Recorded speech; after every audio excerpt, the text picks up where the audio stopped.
Hello, my name is Michael Rubenfeld, and welcome to my YouTube channel. I am a Canadian, Polish, Jewish human who about 8 years ago moved from Canada to Poland, where I live now, and this is where I talk about my experience living in Poland, my perspective as a Jewish person, and the like. It's a beautiful day today in Krakow, which is where I am. I'm recording it on Monday. It's nice to have a nice day on Monday, isn't it? Because who likes Mondays, right? Am I right? Actually, I kind of like Mondays. I actually want to talk today about Israel. Well, not Israel exactly, but the trips from Israel to Poland. Now, there's a lot of controversy around these trips. Obviously, they have a bad rap in Poland. A lot of Polish people believe that these trips are designed specifically to create more hatred towards Polish people, that they're propagandist, that in Israel all school children are taught to hate Poland and Polish people. And many people also reference the film Defamation when thinking about what those trips are like. So I'm going to talk about all of those things, but I want to start with the film Defamation. Probably because it seems to be the #1 reference point for Polish people in terms of how they understand the nature of these trips. Now, I watched Defamation. It was released, I believe, in 2009, which means it was probably recorded even a touch earlier. And yeah, it's a hard film to watch. It's, riles you up. For those who don't know, it's a documentation of a group of young Israeli school children who are making their first trip to Poland, and in some cases, it's their first trip even outside of Israel.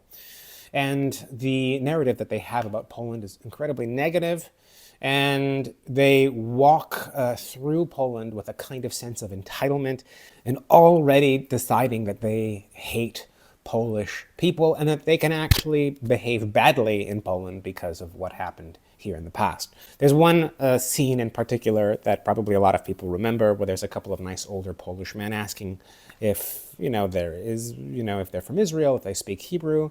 They don't understand what's being said, and the girls interpret it as them saying negative things about Jews, which is not what's happening. And later on, someone informs them of that, but they don't really seem to care. And it's a hard scene to watch, and I gather it's why the scene is in the film. So basically, the reason that we've all seen this film is because of the way that the filmmaker has filmed it. When you're making the decision about what kind of film you want to put out into the world, you're going to choose the kind of film, more often than not, that is going to attract the most attention. And there's nothing that will attract Polish people's attention more than Jews, or anyone for that matter, shitting on them, because Poles hate it. I mean, who doesn't hate it? But I think Poles particularly hate it, and deservedly so, because Polish people are, given a really bad rap by the world. Now, watching the film, I felt kind of angry at the filmmakers, because there's absolutely nothing balanced about this film, nor was there even a desire for balance. And the reality is that things are far more balanced than this film shows. We don't actually have a sense of all of the trips that are coming from Israel to Poland. We only have a sense of this one trip. And, what happens is that when this is put out into the world, people will glom onto it, and they will kind of make general assumptions that just this is the way it always is. And, the reality is that it's not. That's not to say that there aren't bad trips. And the other big problem that I have with using this film as a reference point for these trips is that it's from 2009. It's 15 years old. It doesn't take into consideration all of the things that may have shifted or evolved in these trips. And there has been a lot, to be honest. Imagine, for example, that somebody put a film out about Poland in 1983, and 15 years later, people were referencing the 1983 film in regards to what Poland is like today. That would seem crazy to any Polish person. But, people outside of Poland, they wouldn't know the difference. People don't know that communism ended or what that even means, why there's such a huge difference in Poland between communism and capitalism. Yeah, that sucks that there's this amount of ignorance in the world. But the reality is that people focus on what they care about. If people aren't thinking about Poland, they don't know what communism even was. And, there's a lot of people who don't. They could just watch a film from 1984 or 1983 and think, wow, there's martial law in Poland. So this is my problem with this film. I don't think it should be used as a reference point anymore. And there's actually been a lot of work between the Polish government and the Israeli government in terms of the kinds of trips are even allowed to be taken now in Poland. There must be a balanced, fair perspective. I think it's even law. The Polish government canceled the trips for a while, refusing to allow them to happen until certain standards were met. And they are now, which is great. Now, in my opinion, the real problem is not the kinds of education that Israeli students are getting, that Jewish people are getting around Poland. There is no kind of standard textbook in and around how young Jews are supposed to be taught about Poland.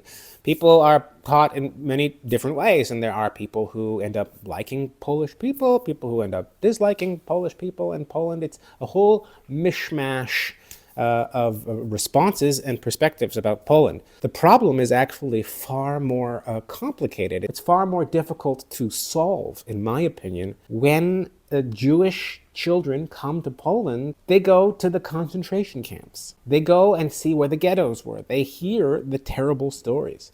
And even if they're told very clearly that what happened here was a result of the Germans, it was the Germans, not the Poles, it's hard to come to Poland, to visit these places, and have anything but negative feelings about this place. And of course, it's not Polish people's fault that the Germans put the camps here. It's because the Jews were here. It's because of the convenience of building the concentration camps here.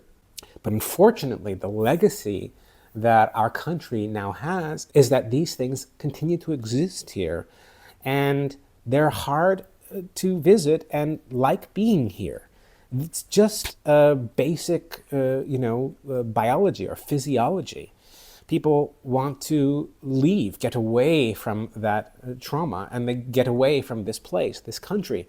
And yeah, it was the Germans. Okay, it was the Germans, but people don't care. In a way, they just want to get away from all the negativity. And then what happens is that they start to associate Poland with negative thoughts and negative feelings. This is just psychology, right? It's the psychology that ends up developing for young people when they come here and experience negative things here.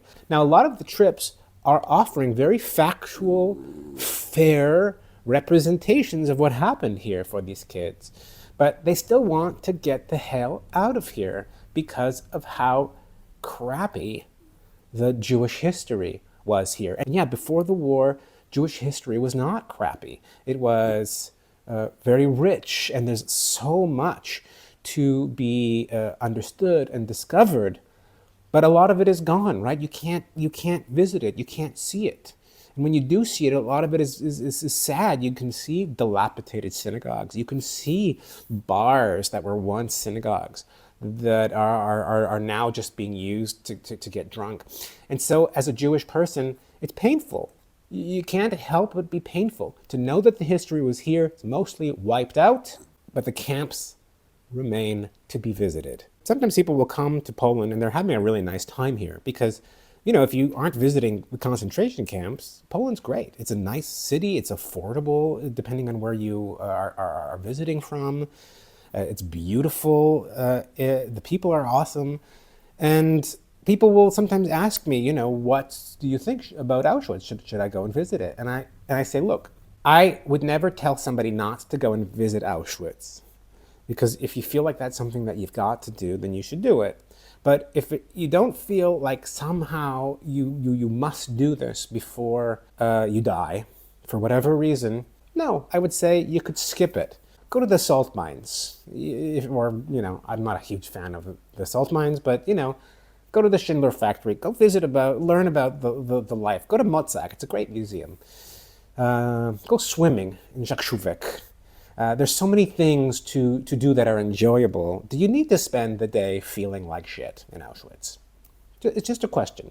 Again, I would never tell people not to go, but the reality is that when the kids come and they feel like shit here for several days, they look forward to leaving, going home back to Israel or wherever they're from, and that's just a reality of Poland. And I think this is the larger problem, more so than the kinds of education that people get. I don't have a solution. I don't. I mean, my solution has been that I make living Jewish culture. I make theater. I have an organization. I would like to make a cultural center here so people can come and visit living Jewish culture in Poland. I'm figuring out how to get money for that. And I say cultural center, I don't mean a community center. There's already a community center that's geared towards building Jewish community, to serving Jewish community. I want to make a space that's about the representation year-round of living, breathing Jewish art and culture that Jews and non-Jews can visit. That's my dream, and I think it's potentially a bit of an antidote to the problem of Auschwitz, if I could be so bold and say that. Will I achieve it? Don't know, but I hope so. That's all for me for today. If you like content like this, then subscribe and follow for more. Thanks a lot. I love you.